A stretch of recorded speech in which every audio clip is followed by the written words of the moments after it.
wabarakatuh. Selamat siang kepada para hadirin yang terhormat. Pengadilan Negeri Tangerang Selatan yang memeriksa dan mengadili perkara pidana pada tingkat pertama dalam acara pemeriksaan biasa dengan nomor register perkara 120-PIDB-2024 Pengadilan Negeri Tangerang Selatan dengan terdakwa Muhammad Rifki El Sirazi yang didakwa melakukan tindak pidana pembunuhan di Jalan Pondok Indah pada hari Rabu 24 Oktober 2024. Majelis Hakim memasuki ruang sidang. Hadirin dimohon berdiri.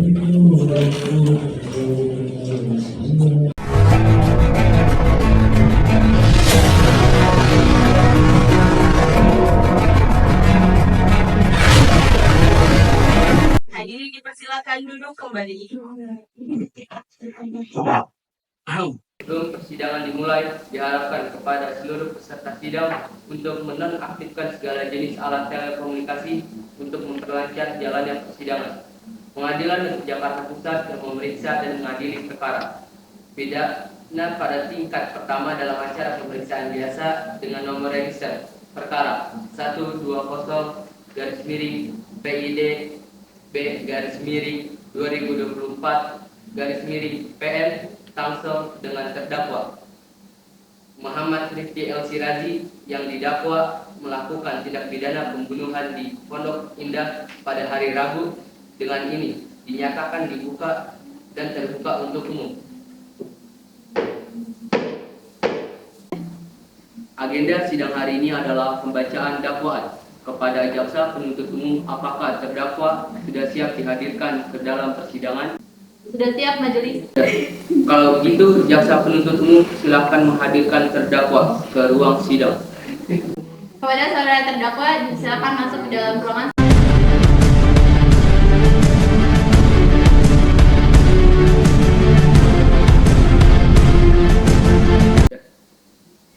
Saudara terdakwa, apakah dalam keadaan sehat, baik jasmani maupun rohani, dan siap mengikuti persidangan hari ini? Ya, saya sehat secara rohani, jasmani, dan siap menghadiri persidangan. Baiklah, saya akan menanyakan identitas saudara. Sebagaimana yang telah terdapat di dalam BAP. Nama lengkap Anda? Muhammad Rifki El Sirazi, Tempat tanggal lahir? Jakarta, 27 Maret tahun 2000. Umur? 24 tahun, Islami? laki-laki, Keluarga negaraan? Indonesia, Tempat tinggal? Pondok Cabe, Agama? Islam. Saudara terdakwa, apakah dalam keadaan sehat, baik jasmani maupun rohani, dan siap mengikuti persidangan hari ini? Ya, saya sehat secara rohani, jasmani. Saudara terdakwa, saudara oleh penuntut umum didakwa melakukan tindak pidana pembunuhan pasal 338 KUHP, tindak pidana penganiayaan hingga menyebabkan matinya orang lain pasal 351 ayat 3 KUHP, dan tindak pidana kealpaan yang mengakibatkan matinya orang lain. Apakah saat ini saudara didampingi oleh penasihat hukum saudara? Ya, saya didampingi. Betul, mereka penasihat hukum. Betul. Saudara penasihat hukum, apakah saudara membawa surat kuasa Lanjut. Saudara penasihat hukum, apakah saudara membawa surat kuasa khusus dari terdakwa dan kartu advokat saudara? Jika ada, mohon ditunjukkan. Ya, saya siap membawanya.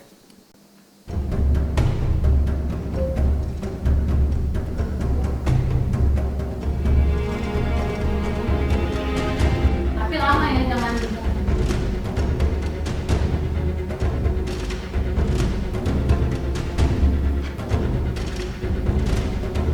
Baiklah, kepada saudara jaksa penuntut umum, apakah sudah siap membacakan dakwaannya? Sudah siap majelis hakim yang terhormat. Baiklah, silakan dibacakan saudara jaksa penuntut umum. Perkara nomor 120-PIDB-2024 Pengadilan Negeri Tangerang Selatan dengan terdakwa Muhammad Rifki El Sirazi pada hari Rabu tanggal 24 Oktober 2024. Terdakwa berjalan keluar bersama korban ke sebuah kafe, lalu ia memasukkan racun tikus ke dalam teh dan menyanyikan teh tersebut kepada korban. Korban tidak sadar akan hal tersebut dan meminum teh itu yang menyebabkan tekanan darah korban menjadi rendah. Titik berhenti. Baik, saudara terdakwa, apakah saudara terdakwa mengerti dengan dakwaan yang dibacakan oleh jaksa penuntut umum? Ya, saya mengerti yang mulia. Apakah saudara akan mengajukan eksepsi terhadap dakwaan jaksa penuntut umum? Saya serahkan kepada penasihat hukum saya. Apakah penasihat hukum terdakwa akan mengajukan eksepsi? Ya.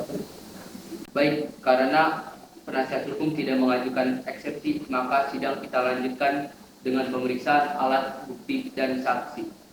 Saksi kepada jaksa penuntut umum, apakah telah siap dengan alat bukti dan saksi-saksinya?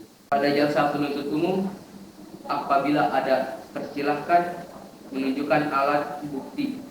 Majelis. CP.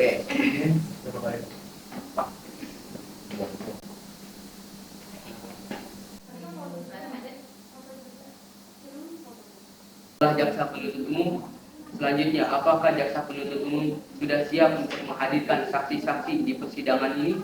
Sudah siap majelis. Saudara terdakwa dipersilakan mengambil tempat di samping penasihat hukumnya. Ini mau dari baik karena penasihat hukum tidak mengajukan eksepsi, maka sidang kita lanjut. Baik, selanjutnya ada beberapa orang saksi yang akan dihadirkan. Baik, silakan dihadirkan saksi pertamanya.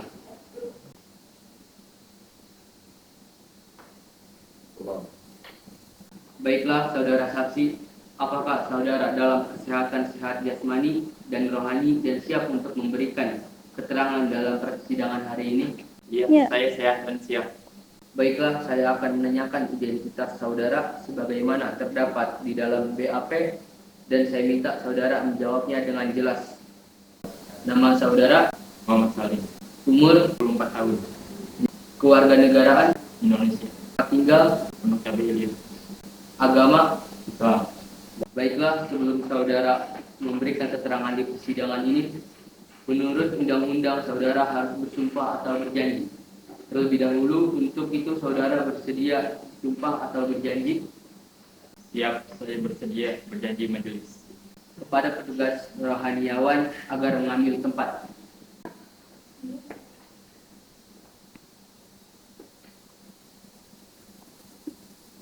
Saudara silakan berdiri. Saudara ikuti kata-kata saya. Wallahi demi Allah saya bersumpah Wallahi demi Allah saya bersumpah bahwa saya sebagai saksi dalam perkara ini bahwa saya sebagai saksi dalam perkara ini akan memberikan keterangan yang benar. Apakah saudara mengenal terdakwa? Saya mengenal terdakwa sebagai teman saya. Saudara saksi telah berjanji menurut agama yang saudara anut. Untuk itu kami berharap saudara dapat memberikan keterangan yang benar.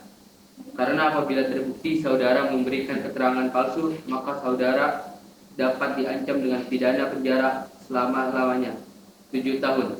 Sebagaimana diatur dalam pasal 242 KUHP, apakah saudara saksi mengerti? Baik, saya mengerti majelis. Sudah berapa lama Anda mengenal terdakwa? 5 tahun. Apa yang Anda ketahui tentang terdakwa? Ia bekerja. Silakan untuk penuntut umum untuk mengajukan pertanyaan kepada saksi jaksa anggota. Baik, saudara saksi, apa yang Anda ketahui tentang kasus ini? Saat saya pergi ke rumah Rizky pernah bercerita kepada saya bahwa ia sangat iri dan dengki kepada korban. Dia juga bercerita bahwa dia ingin meracuni korban menggunakan racun tikus. Beberapa hari kemudian saya dan Rizky bertemu dengan korban di kafe. Dan saya meninggalkan mereka berdua untuk mengambil barang saya yang tertinggal di mobil. Kemudian setelah saya kembali lagi ke kafe, saya melihat bahwa korban telah Cukup untuk keterangan saksi. Sebelumnya terima kasih yang mulia, kami mohon kepada majelis yang mengadili perkara agar peringanan terdakwa dari dakwaan pasal 340 KUHP, yaitu barang siapa dengan sengaja dan dengan direncanakan lebih dahulu menghilangkan jiwa orang lain dihukum karena pembunuhan direncanakan dengan hukuman mati atau penjara seumur hidup atau penjara sementara selama-lama 20 tahun. Sidang kasus hari ini, Senin 9 Desember 2024, di Pengadilan Tangerang Selatan berakhir dengan terdakwa Muhammad Rizky Alsirazi dijatuhkan hukuman 15 tahun penjara. Baik, perkara hari ini dinyatakan selesai dan sidang ditutup.